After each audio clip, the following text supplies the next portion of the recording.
ملعب الأمير مولاي عبد الله، هذا الصرح الرياضي الذي يعيد تشكيل هويته ليتحول إلى معلمة عالمية، يحمل معه بشائر الأمل بأن المغرب سيقدم أفضل تنظيم في تاريخ كأس الأمم الإفريقية.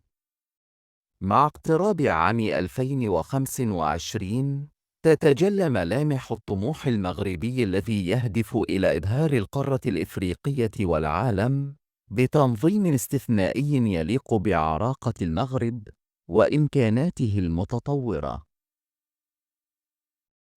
الاستعدادات الجارية ليست مجرد تحسينات تقنية، بل هي تجسيد لرؤية شاملة تجعل من البطولة تجربة لا تنسى.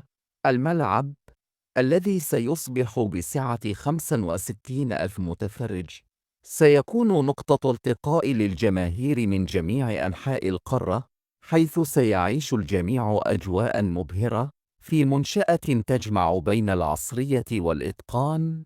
الأرضية المصممة بأعلى المواصفات، والمرافق الفاخرة، والخدمات المتميزة، كلها ستساهم في تقديم تجربة رياضية من الطراز الرفيع.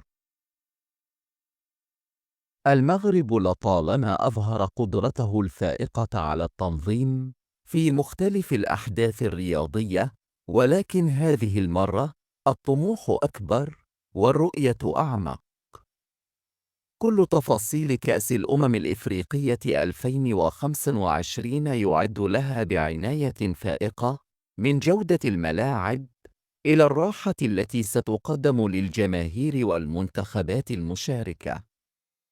الروح المغربية المعروفة بحسن الضيافة ستتألق لتستقبل العالم بأسره في احتفالية كروية لا مثيل لها. الآمال كبيرة والتوقعات أعلى، ولكن الإصرار المغربي على النجاح يجعلنا واثقين بأن هذه البطولة ستخلد في التاريخ كواحدة من أفضل نسخ كأس إفريقيا. ملعب الأمير مولاي عبد الله سيكون رمزاً لهذا النجاح، وسيثبت للعالم أن المغرب لا ينظم فقط، بل يبدع ويلهم.